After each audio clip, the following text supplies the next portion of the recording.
review video! Today, we are going to be reviewing Star Wars The Bad Batch. This is the third try, so hopefully it works this time. My phone has been being really annoying, so we just want to film this really quickly because we're kind of getting tired, so we're just going to read off of the script. Yeah. We're going to be doing something a little bit differently for this review. You're not Crosshair. We're going to be doing something a little bit different for this review, and we're going to be doing our first ever tier ranking, or we're going to tier rank all of these episodes. Obviously, we're not the same person, so we don't have the exact 100% same thoughts on everything, but we talked about it and we solidified on the official list, and if you disagree, you're wrong. Oh, there are spoilers in this video if you haven't seen it. This tier list is specific for The Bad Batch. It's not for every movie or TV ever. Just because it's in the bottom tier doesn't mean that we hate it and think it's garbage. And just because it's in the top tier doesn't mean that it's the best thing we've ever seen. It's just for the show. Starting up with episode 1, Aftermath. It carries on from the action of the Clone Wars and starts off with the Bad Batch's reaction to Order 66. We get to see Kanan with the deep, manly voice as a 12-year-old. We get to meet Omega. And we see Crosshair get his chip turned on full force and join the Empire. This was an awesome introduction and probably the best premiere out of any Star Wars show. This is a Grandmaster episode. Episode 2, Cut and Run. A cool episode where we get to see the deserter Cut from the Clone Wars and how the Empire's rule is different than the Republic's. The episode is good because I had a fun cameo and Hunter and Omega's relationship was developed, but it wasn't as insane as the previous one, so this is a Jedi Knight.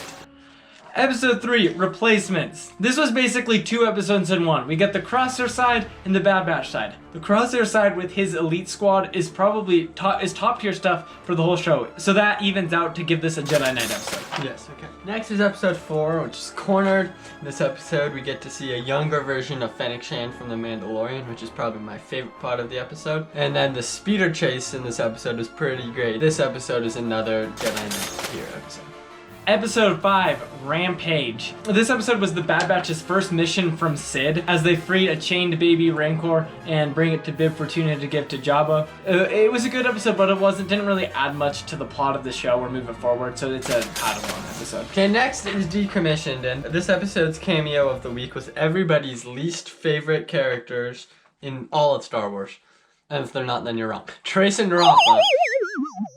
You know, I kind of hate them. But this is just another mission like the last one, but it was more mediocre, so it's a youngling. But that brings us to episode 7, Battle Scars. This episode was awesome because we get to see our dude Captain Rex. They journey to a destroyed Star Destroyer to get their inhibitor chips removed. So this one has high stakes and it moves the plot forward. And we get to see the Bad Batch fight against Wrecker. It's a Jedi Master episode.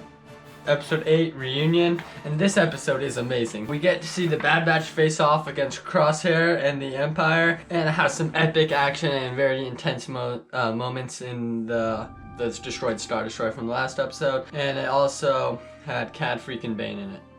So this is a reunion. I mean, not reunion, it's a Grand Master episode. Episode 9, Bounty Lost. This one keeps the action going as the Bad Batch escapes from Crosshair, and then Omega tries to escape from Cad Bane. We get to see an epic Bounty Hunter v Bounty Hunter fight as Bane fights against Fennec, and we get to find out part of what the Kaminoans' plan is. And may Tonwi rest in peace. Rest in peace, Tonwi.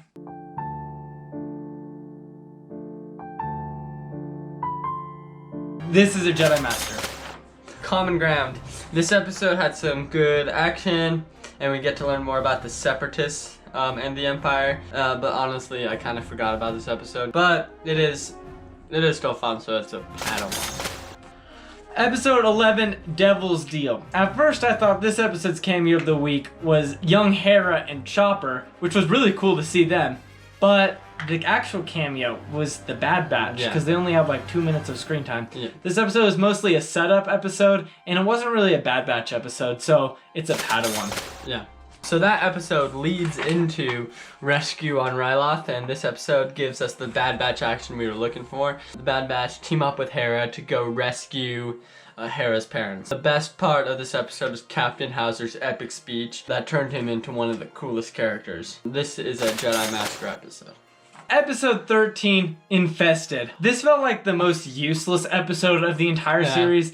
Like, Sid was never the best character, so we didn't really care too much about helping her out. And we wanted this series to get more intense and epic right here as we were nearing the finale, and this was just a filler episode. Yes. So it's a youngling. Next episode is episode 14, War Mantle, and this is the episode that we want from the Bad Batch. It shows the transformation from the Republic to the Empire, and we get to see the first edition Stormtroopers. And we also get to see Gregor, which was a really cool cameo. At the end of it, the stakes are raised when Hunter gets captured, so it's a great setup for the last 2 episodes and a great episode altogether. This is a Jedi Master. Episode 15, Return to Kamino. Awesome. Just awesome. The Bad Batch returns to Kamino to save Hunter because Star Wars shows love their rescue missions, especially as finales. The Kamino theme hits hard at this part. It's pretty epic, like right there. Yeah. Crosshair does an epic trick shot to kill his elite squad. Yes. And then we get to see the Bad Batch team up with Crosshair once again as they play the Bad Batch theme. And that was awesome. Yeah. At the end, we get the reveal that Crosshair had his chip removed and that the Empire is who he is. And then Tarkin says the thing. You may fire when ready. And Kamino starts to get destroyed. This was the best episode of the series. And then the finale, episode 16, Kamino Lost. Who knew how sad it was to see a fictional city getting destroyed? It was actually pretty sad. The Bad Batch work together to escape the ruins of Tipoca City. And at the end, they split their own ways. And Crosshair still remains with the Empire. It wasn't as big and exciting as the first part of the finale, but it still closed out the season nicely and ends up at the top of Jedi Knight tier. So this is the official tier list ranking of Bad Batch Season 1. Tell us what you thought about the Bad Batch, who your favorite character was, and what you're looking forward to in Season 2. Okay. Well, that's all for us. Please like and subscribe. subscribe. Bye. You gotta salute for them like Bad Batch style. Da, da, da, da, da, da, da, Okay, I'm done with da, this da, video. da. I'm done with this video. Okay, bye, Andy.